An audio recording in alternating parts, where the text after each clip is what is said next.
I had Robert planned to this. Anyway, can you hear me? Yes. Yeah. I'm here I'm Stuart Vines, that's my name, and I'm here tonight in my capacity as a board member of Historic Stonington, the sponsor of this event. And so I have to start first by thanking the LaGrua Center, Kelly and Dan, and this wonderful organization that allows things like this to happen over and over and over again. We are very lucky. So thank you to them and to all the people that make the LaGrua Center possible. So this is a wonderful event. We're very happy to be able to sponsor it. And so I'm going to give you a little bit of an overview quickly of what's going to happen, and then we'll get on with it. The bottom line is that we want to leave plenty of time for people to chime in and talk, ask questions, remember things, and tell us about them and so forth. So there's going to be a little bit of a presentation here, which has a kind of a nice surprise in it. And then afterwards, 3 panelists will appear here at the table. They will each say a few things in turn, and I'll introduce them when they come up. And then we will open it up to all of you. You don't have to ask a question to the panel. You can if you like. You can just say something and make a comment. My only request is that whatever you do it briefly so that as many people as possible can participate. Okay, having done that, I'm going to start. And so here.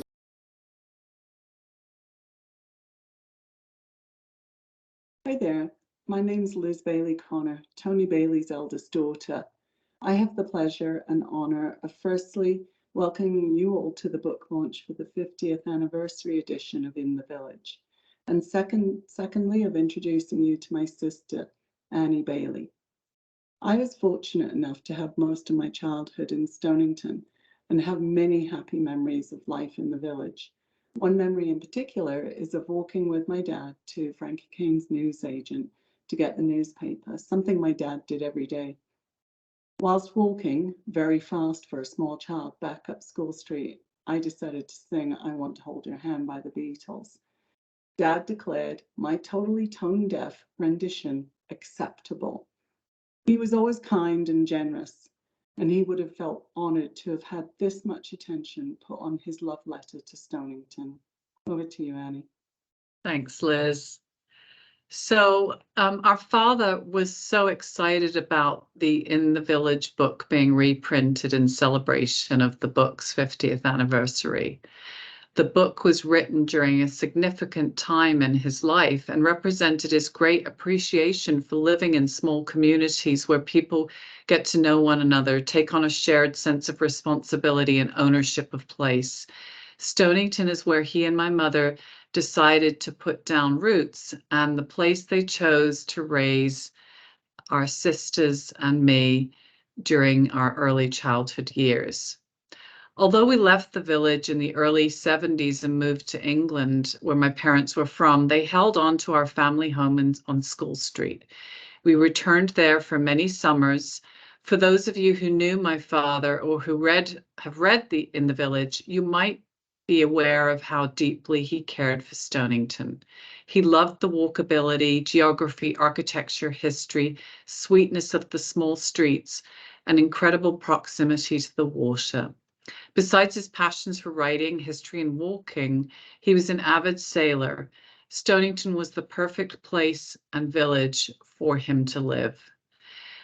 Our father had hoped to attend the book launch and partake in the celebration. Sadly, he contracted COVID-19 early on in the pandemic and passed away on May 13th, 2020. So I'm thankful for this opportunity, along with my sisters, to be invited to share some of the thoughts and thanks that I believe he would have wanted us to give. In August 2022, my husband, who's a local from Pawcatuck, and I brought our 2 adult children, their spouses, and our 2 baby granddaughters, Tony's great-granddaughters, to Stonington. We scattered some of his ashes at the bench dedicated to him in Wattawattack Square, close to the Stonington Library. and intended to scatter more at the lighthouse lawn just down the street from our former house on School Street. It was a windy day, and so as you can imagine, his ashes were lifted high into the air and likely dusted many more parts of the village than just the lighthouse lawn. The reprint of In the Village would not have been possible without the inspiration and initiative of Geoffrey Little. Thank you, Geoffrey, for helping to kick off the project 3 years ago, for starting the conversation with our father, and patiently working with our family to keep the process moving forward. We're deeply grateful that you never lost sight of the end goal to get the 3rd anniversary edition of the book produced. Thank you to the James Merrill House Board of Directors, former chair of James Merrill House, Randy Bean, and to the staff for believing in the project and supporting our efforts. Elizabeth Wood, Stuart Weiss, and Chelsea Mitchell and Stonington Historical Society, thank you so much for giving so many hours of your time to this project and for your dedication to the book. Thank you for honoring our father's memory and for showing such caring and sensitivity to our sister's mother and me during this process. Also, I want to thank Susan Lindberg for working on the book design. It looks wonderful, Susan. Our father would have been so happy with the end result. Thank you.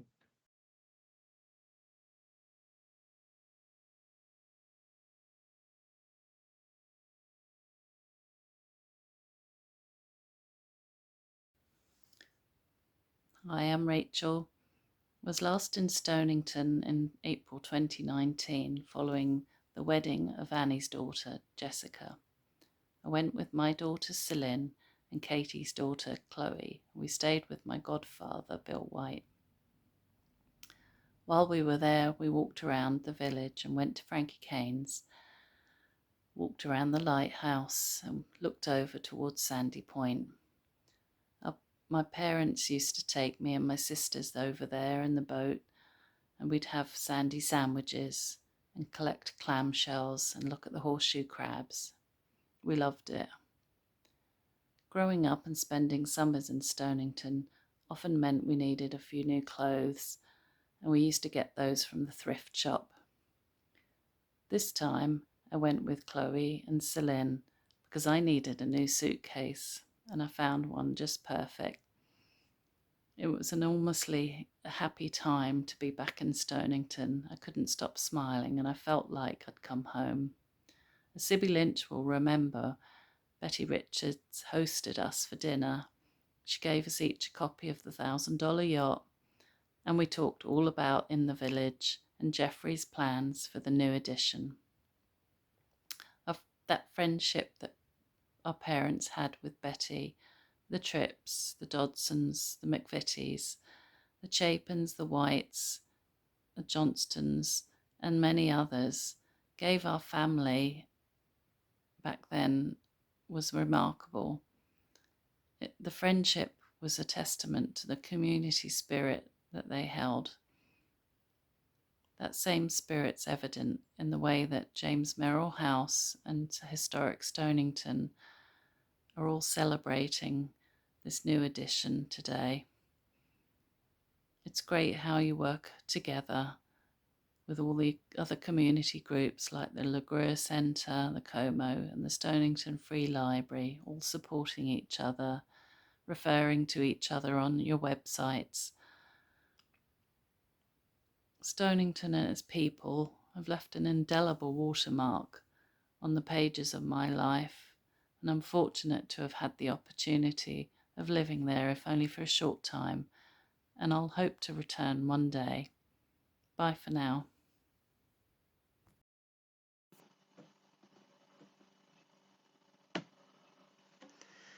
So many Stonington friends and neighbours have since left us, but through my dad's encapsulation of their faces and voices, the memory of him and them come alive again. I remember careening around on my bike in Main Street and crashing into the high leafy trees which my father marvelled at so much, Well, they're still there, but so is the village of 50 years ago, because my dad's description immortalizes it. Even though my dad often expected us to move quickly, especially in a sailing race, he also showed us the importance of taking the time to enjoy and closely observe the present so that we can remember those moments forever. For instance, the occasional highlight of summer days was to go and buy grinders at Camacho's. I was always mesmerized by how efficiently Mr. Camacho drizzled the bread with oil, then topped the cheese with finely chopped lettuce and briskly milled pepper, all to produce a flavor never to be forgotten. In the same way, in the village is my father's unforgettable grinder, a satisfyingly gentle mix of various local people and times gone by. The book is a Stonington speciality to be savoured again and again and to be shared with friends and family. Thank you.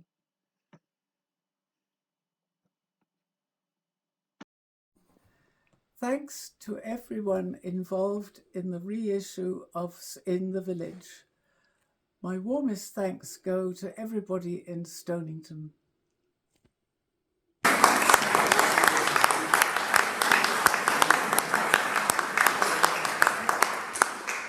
can't tell you how much went into making that book.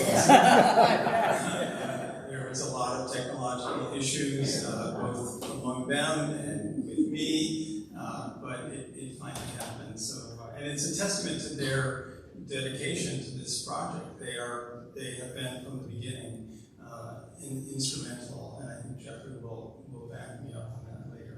I provided, just so that we have some visuals, I provided a couple of pictures for you. So let's see if we can get those now. Yes, well, there's this one, the cover of the new edition, which is available here. And also, yes, this quote. So Annie, who you just met, wrote an obituary for her father in The Guardian, and I thought this full quote was pretty amazing. One of his best-known books, In the Village, 1971, which describes life in a small American town and the sense of community that village life fosters, was written while Tony was living for a decade in the seaport town of Stonington, Connecticut. Reviewing it in the New York Times, Christopher Lehman said, "The spirit of Thoreau is everywhere." So here's the author, and the picture on the left is the jacket picture from the original version, so it's approximately what he looked like at the time In the Village was published. And then this is a picture from 2013, which I think is on his Wikipedia page. This is the author photograph that we used for this edition. This is Tony. I never met the man, so I feel funny calling him Tony. But this is the author at the helm of his $1,000 yacht. There was quite a bit of dispute about who the crew member is in the front.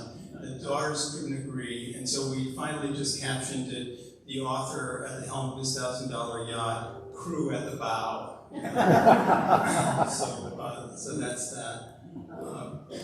I also wanted to just briefly, since Peter Tripp shows up in the book, and was his next door neighbor in the house that most recently Betty Richards owned and now is owned by Joanna Scott, that showed you this book, which is essentially a prequel. How many people have read this book? Anybody? It's quite good. It all takes place basically in Stonington and the waters surrounding Stonington. It's sort of like a buddy, the beginning part is sort of like a buddy road trip with Peter Tripp and Tony trying to get together this $1,000 yacht. And the book is illustrated with sketches by Peter Tripp, which is beautifully done. So I just thought I would throw that up there and show you. It is sort of a prequel to this book that we're celebrating tonight. That's Peter, I am told, on the left. I had never met him. We all knew Betty, and sadly it would have been very nice if she could have been here tonight, and she left us this summer. So Betty was Peter's second wife, I understand, and others know this stuff better and will tell us more about it later. But he's a big figure in both books, and so there he is. A little background on the publication history of this book. It was serialized first in the New Yorker. This is the actual cover for that, the first edition of it. So there's a little sketch which I will zoom in on. And to me, this looks like it's done from the Watt Club, looking back south along. You can see the steeple of St. Mary's on the left there.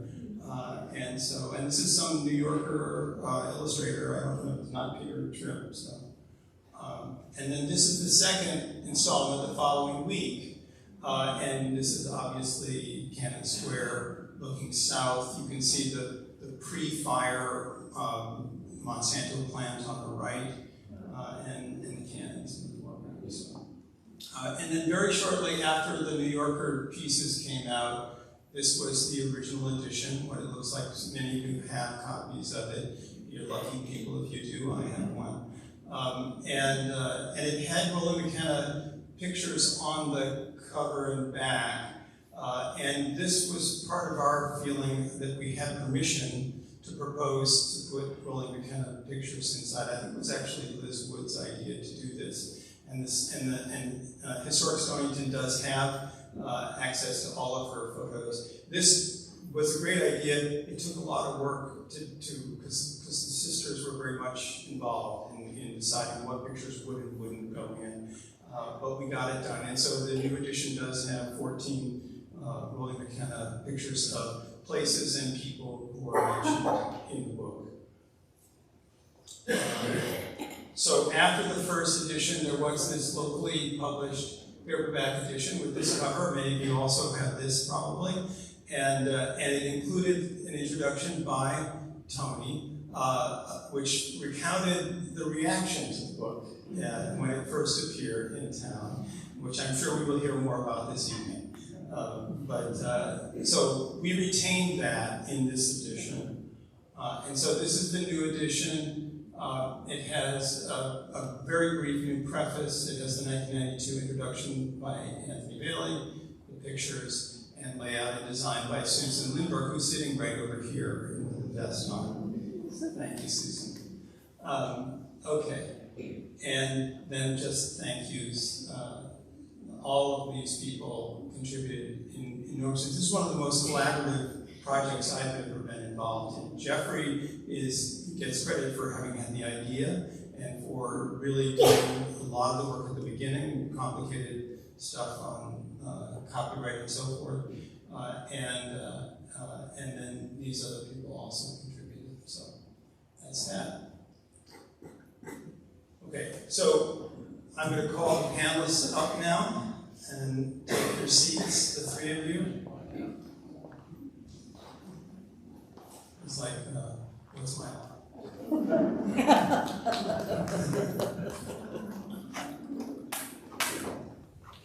So this is pretty loose.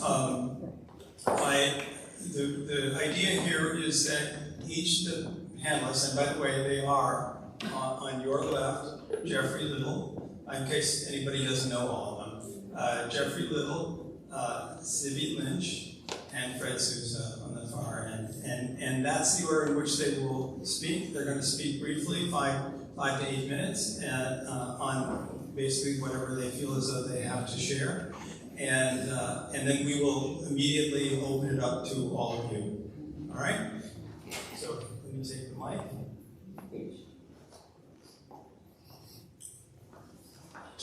Tight budget, we're all sharing one microphone.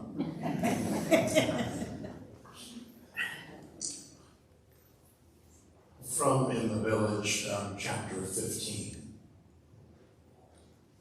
Fall returns us to ourselves, the essential villagers.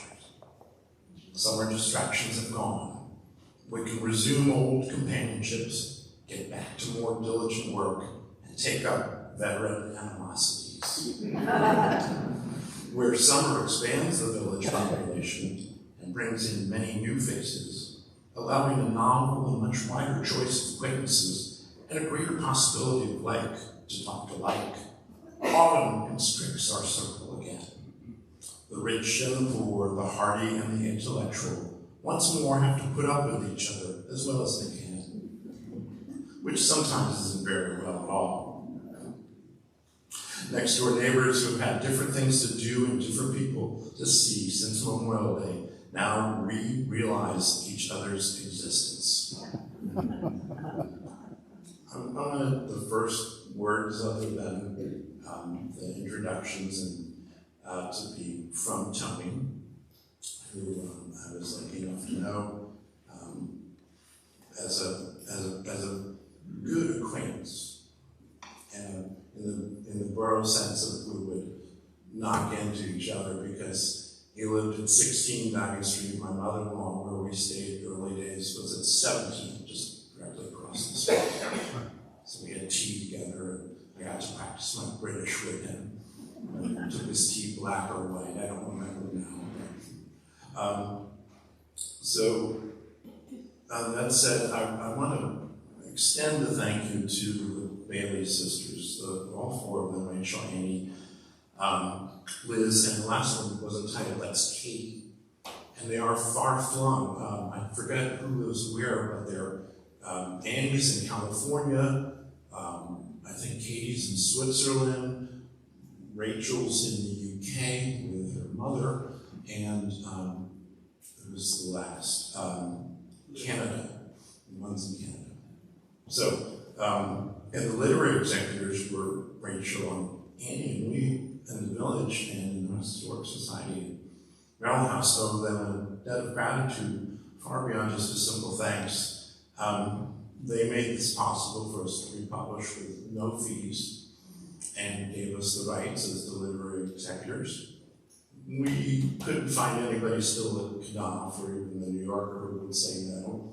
So anybody who works for Knopf or the New Yorker, please stay silent on the rights issue.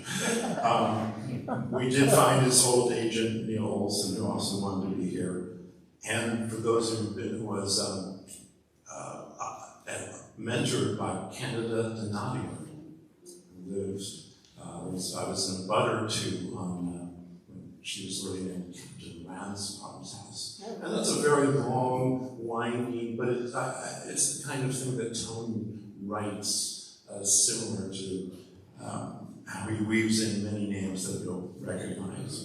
And even if you don't know them, he paints a portrait.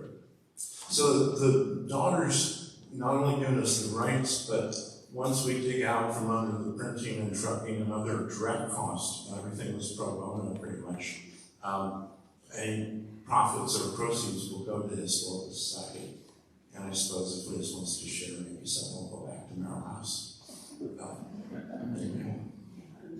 I want to shine a spotlight on the very modest Stuart Price. He did yeoman work carrying the text through many proofs with his sharp editorial and authorial eye, and professorial eye. There would be no book without him. In the Village arrived at Frankie Keynes, as you heard, in late July 1971, and made quite an impact. That Frankie Keynes sold out, and he had called all around Connecticut for additional copies. And the 92 edition, as Stuart mentioned, has a really compelling introduction that we've included in this edition. A little background on Tony. I met him on School Street, as I said, and across from what he describes as his magpie house. He did a lot of work on it himself over the 8 years, and the house figures in it.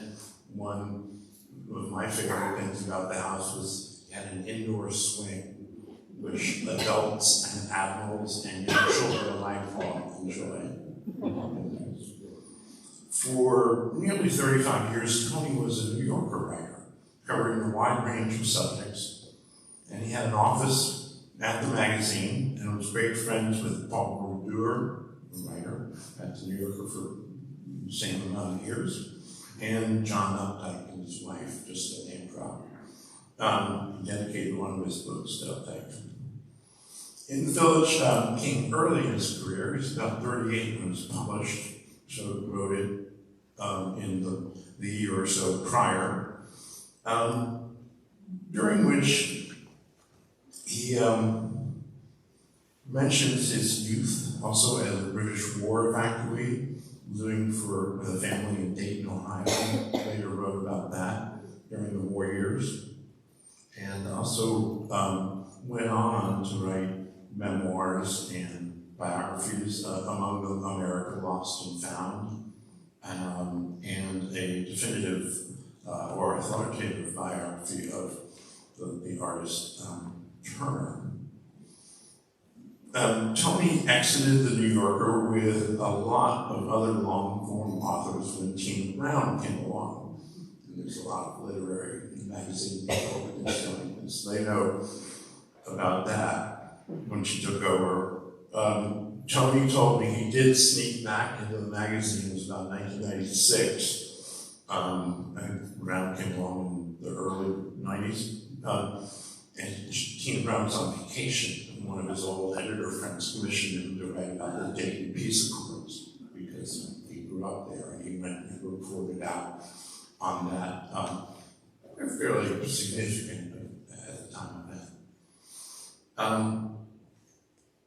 In the Village is a time capsule, as you know, of a very specific year in the village, and it takes place over a season and covers particularly life south of Kansas in those days when many of the houses were multi-family. The parking squabbles, which were often silent but quite intense. They let the cars speak for themselves. And he harkens back. To me, it's really a cultural anthropology and history and sociology all woven in painlessly in the style of the finest New Yorker writers. He harkened back to one of the first settlers, Manasseh Minor, and compares his wall calendar with Minor's journal, whereas Minor says, killed a fox, buried Linda, someone else dies, and Tony's is prune the willow, call somebody for shot for one of the children. He profiles the quotidian of Stonington at a time when all along here there were no sewers. We had septic, and so that figures in the book. But I haven't lived. That's what I'm going to talk about. Okay. Perfect segment. I'm missing that. He details events that I know Fred will be listening to his like to, Portuguese Holy Ghost, parades, as well as the cocktail parties, and much, much more. The working man and woman of the day also get a lot of ink, you get a sense of their lives, from the laundry to the cars to you name it. That said, Tony told him about 25 years after the publication that he saw In the Village as a young man's book. And given an opportunity, he might not write it again. And I didn't get a chance to explore that further because it was kind of a cocktail party thing, or it was a 5-minute burrowing conversation, as we call it. And so, speaking for the many, I hope, I'm glad he did write it. We have now easily available to us the product of his labor. I want to close with, prematurely for the pacing of this group, but with his last 2 sentences. He's up on the roof, tarring in a swinging kind of seat, hoisted himself up above and can see the whole village, where later, as Annie said, I think his ashes would be blown over. Opposite Calvary Church, a long, dry stone wall demonstrates what the settlers found on the land here, and why, when naming the village, they named it Stonington. Like most words, it sounds hollow and strange when you repeat it, but it suits the place, and it is fulfilled by the life and lives we invest in it.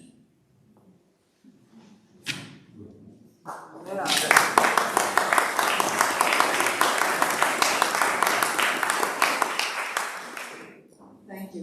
Thank you for making this all happen. It was a wonderful, wonderful book. There are many books about villages. What? Closer? Closer. Oh, God. Okay. There are many books, like the guy writes about the French ones and Italian ones about these little towns. And it's just, Tony's book is just so much more than that. It's so philosophical and it reads so well and it's fun. And it involves so many people who are here in the room right now. And that's really, really lucky to be part of his world, part of that early Stonington world. I went to see Tony and Margot in England about 6 years ago, and they lived on Mersey Island, which is above London, so it's on the east side. And we had to plan our lunch or whatever we were going to do according to the tide because it flooded over, the causeway going in flooded over. So you have to really be cautious about when you're trying to get there. And so that determined our whole day when the tide was coming and going. We went and Margot, if you're listening right now, it's so good to see you in that video, and the girls too.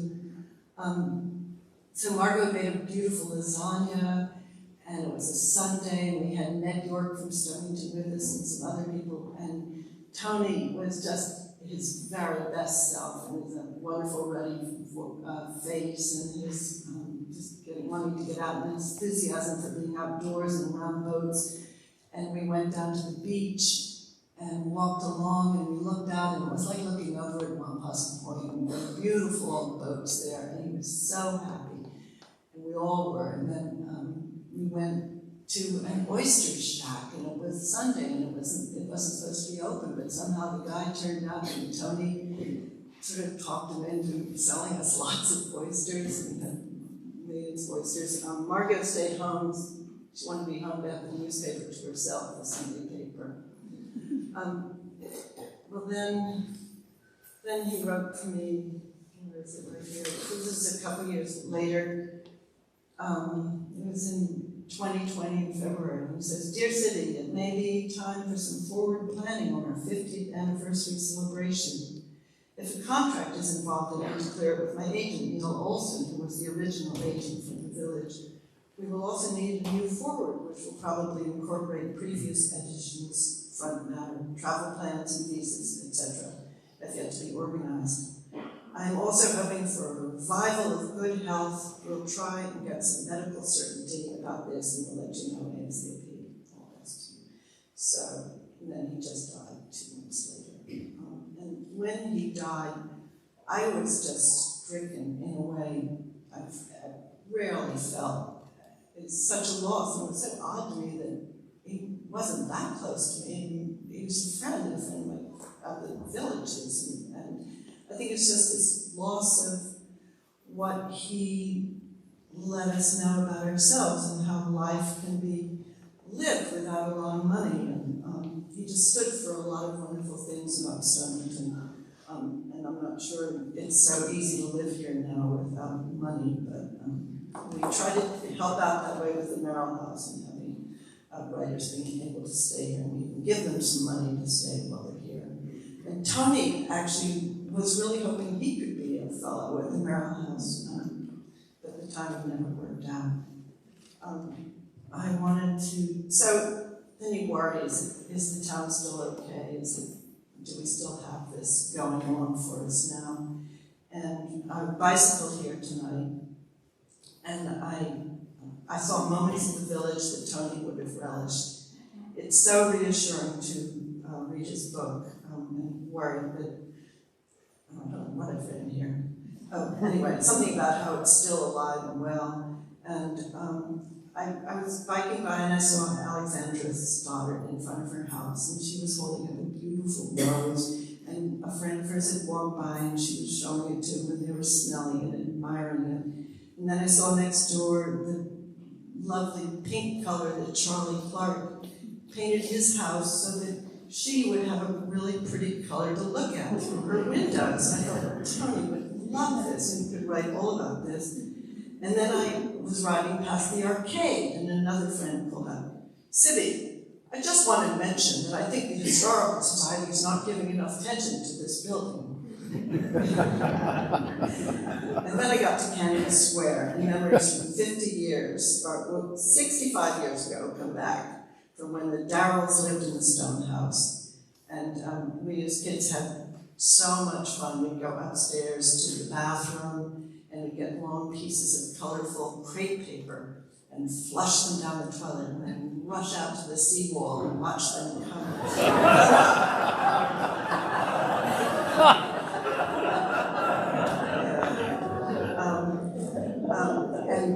This is just, I just have like a potty mind or something, because my stories go on and on in this vein. Phoebe Mason lived in Jean Fiore's house, and one night we were babysitting, I think, for her younger brother. And one night from the second floor window, we saw a man in an overcoat leave the old harbor view, because he'd been drinking quite a lot. And there was an old rounded car in front of the bank. We saw him walk over and open up the back door of the car and just take a leap onto the upholstered seat. This is the kind of thing that's all the time in Stonington. It's just fantastic. The thing about the old harbor view that was really neat, it was really a fisherman's restaurant, and each table had a lamp on the wall, and on the lampshades there would be a different fishing family's name printed on it or painted on it. It's really nice. Let me see. What else? Oh, well, you talked about Tony being up on the roof, and Johnny Lawrence, who was made it a little difficult, were the next door. And when Tony was just coming to the house occasionally and renting it out a bit, he asked me if I would do gardening for him. And he's so nice. I think I did everything for free. I don't know. So I was out there trying to probably prune the willow. And Johnny Lawrence was up on his roof. And I think he spent most of his time on that roof. And he took a leap into Tony Bailey's garden. His story. Johnny Lawrence is under a pseudonym in the village, but he's one of the main offenders. I remember he had at least 5 cars and a driveway, and he would just, on school, one side, Peter Tripp got one side of parking on School Street, and so there were hardly any spaces. We would park them half a mile away. Yeah. And so thanks to Johnny, now gone, so I think we can say. This is one problem he had with the book, is sometimes he'd use the people's names and sometimes he didn't, in that one in some hot water. About directions. I know everybody in the book, and I'd love to talk to any of you about any of it, but I'm going to hand it on. Thank you.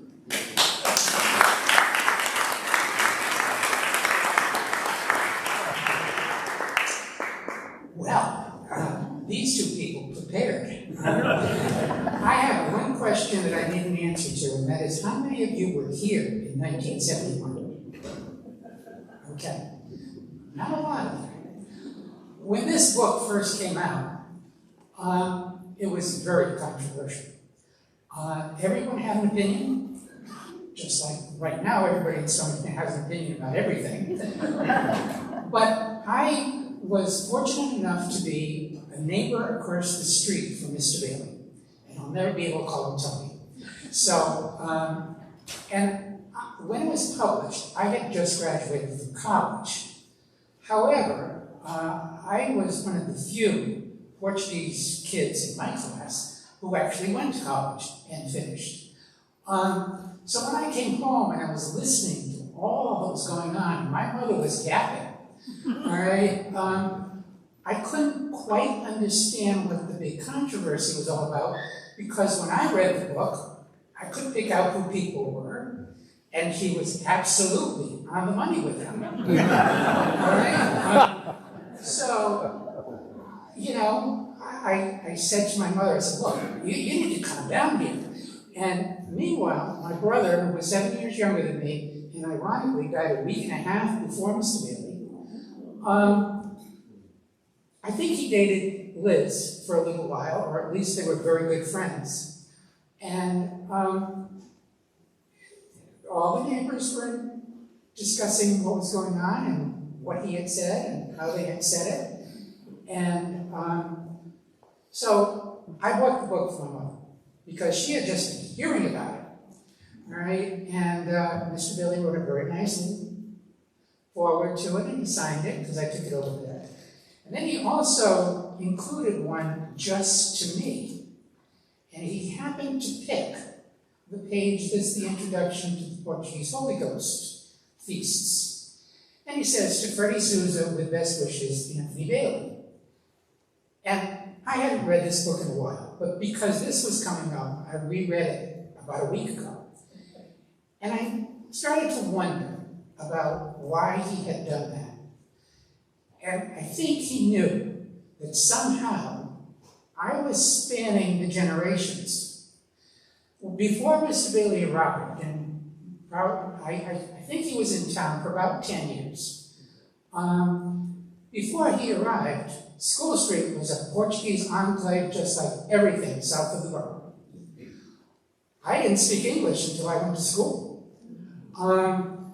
And so he was coming in just as things were changing, just as the culture was changing. So in many ways, this is an archaeological find of what Stonington was like.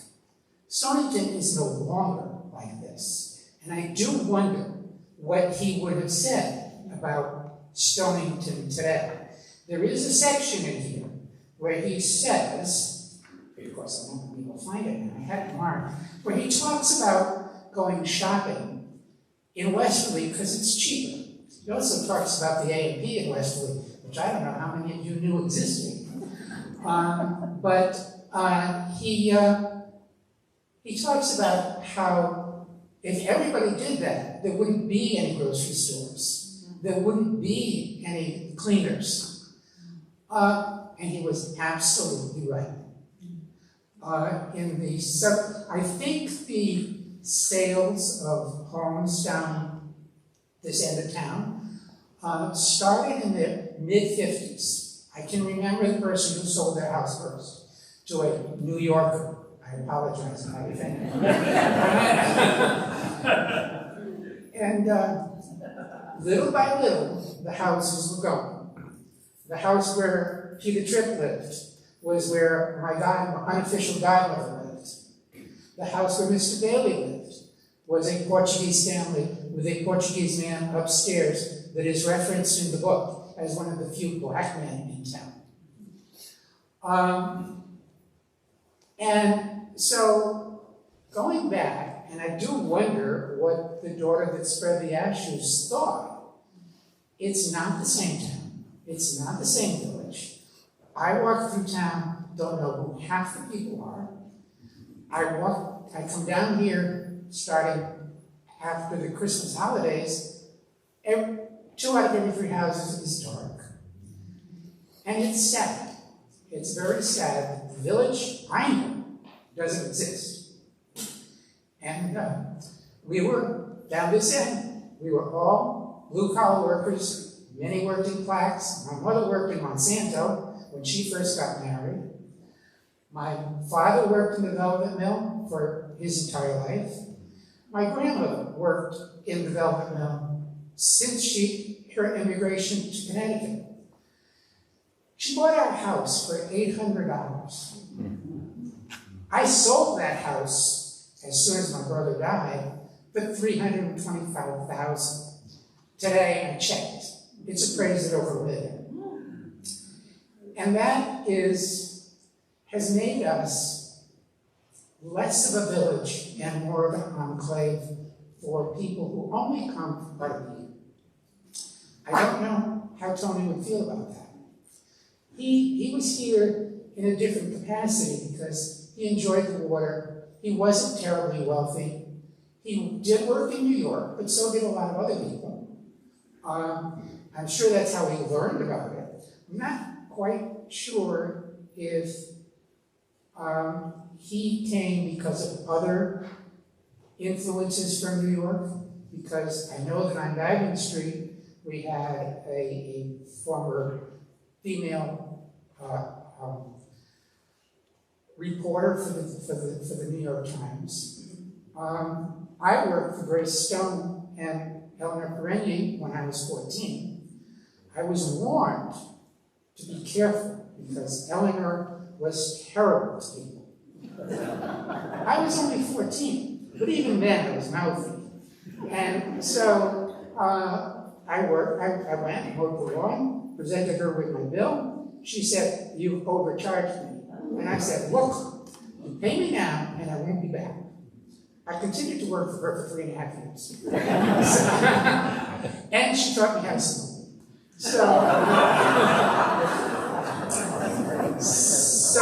I relished looking at the new book. I just skimmed through it real quickly, and I saw that my cousin, Cindy Rita, who passed away not long ago, is referenced in there, all right? And Cindy was a neighborhood gossip. Believe me, it's a family trait. When Tony wanted to know something, he would go to Peter Tripp. He would go to my mother. He would go to the Preveries down at the corner. He never went to Johnny Lawrence. So with that, I'm just going to say, I'm looking forward to reading the new book. I am sorry that the two daughters, that Liz in particular wasn't here, because she's really the only one I remember. But as Sibby said, village life was beautiful and still continues to be beautiful, but in a different way.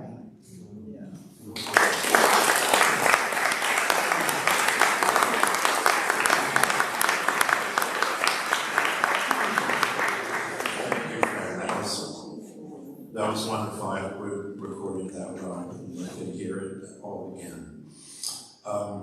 Final reading that is about chatting. So before we have our own chat from In the Village, page from 31. He's working on his house, as always, and he said, "These projects generally take me down to the lumberyard, where the Perrys, father and son, are full of good carpentry advice, and Paul Moody will stop for a moment from mixing paint or cutting glass to discuss sundials.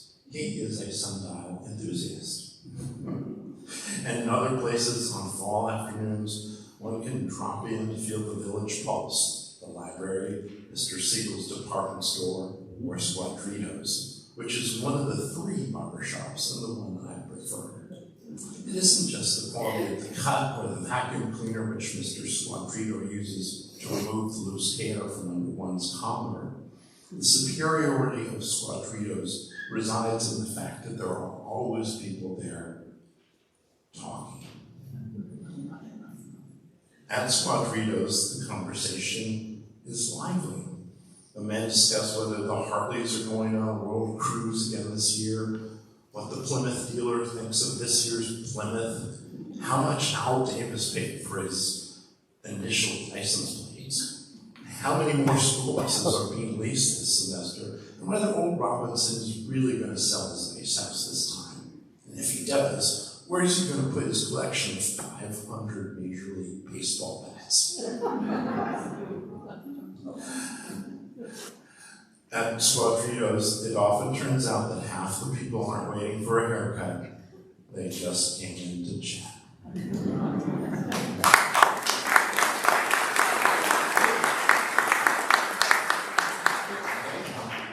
well, this ended up taking longer than I thought, but I thought it was really wonderful, don't you think? So I think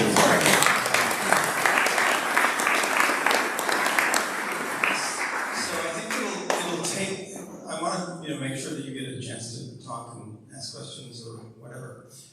So I think it'll take too much time if we try to pass the microphone around, so if you can try to just speak your piece loudly and briefly, then that'll probably work. So, okay, if it comes to a problem, we'll pass the mic. Anyone? Oh, well. The topic of then and now, I might suggest, what remains? Yes. I would like to just suggest that people read the book that he wrote about his coming to Ohio during the war. It's, I think, a fascinating book and gives you a sense of him and how he felt about becoming part of America, coming during the war. Great. Good, yeah. Which one is that? And Laura Matthews, before she did. What did you do, Laura?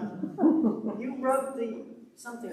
I was an editorial assistant at Random House, which was, Knopf was part of the Random House group, and my editor was Tony's editor,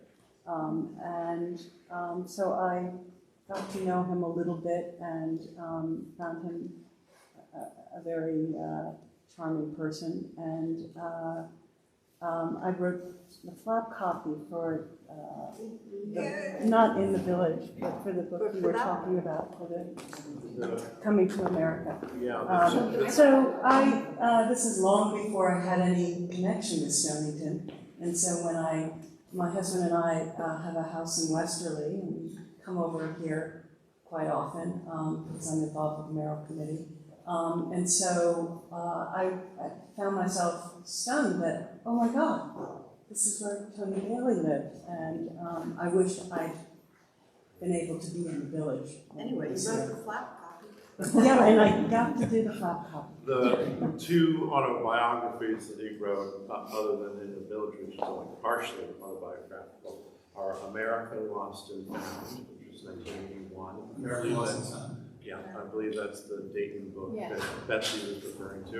And then later wrote a kind of his view of England first and last, which came out in 1985. England first and last. Okay, who's next? Yes. A quick comment about the $1,000 yacht that you saw and his literary style.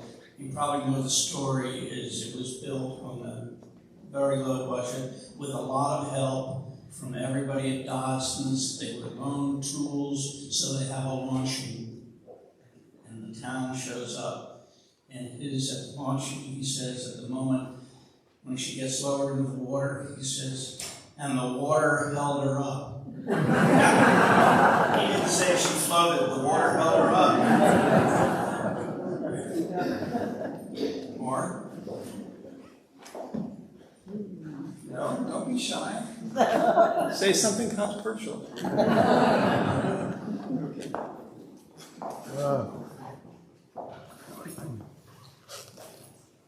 I used to get my hair cut at Squadritos. There were several stories there, but I remember going in and sitting there in the winter. There was a stove. I don't know if it was a wood-burning stove or what, but the only heat in that room came from that stove. And it was always nice to try to get a seat next to it on a cold day. But one time I was going in there and it was getting near Christmas time, and my parents, or my mother said, "Here, take this and give it to him after you pay for the haircut." And I said, "Really?" And she said, "Yes, that's called a tip." And it was a quarter. And so I gave him a quarter and said, "Merry Christmas." But probably the funniest thing that didn't happen to me there was my older brother, Andy. He was getting his hair cut, and he was sort of a rowdy teenager at the time. And next to squad radios, does anyone remember there used to be a little police booth? And the local, the policeman was on duty in Stonington Village. They would hang out in this little booth that was about no bigger than 3 by 3. Anyway, it had a telephone and a flashing light if there was a disturbance. So that was right next to the barber shop, and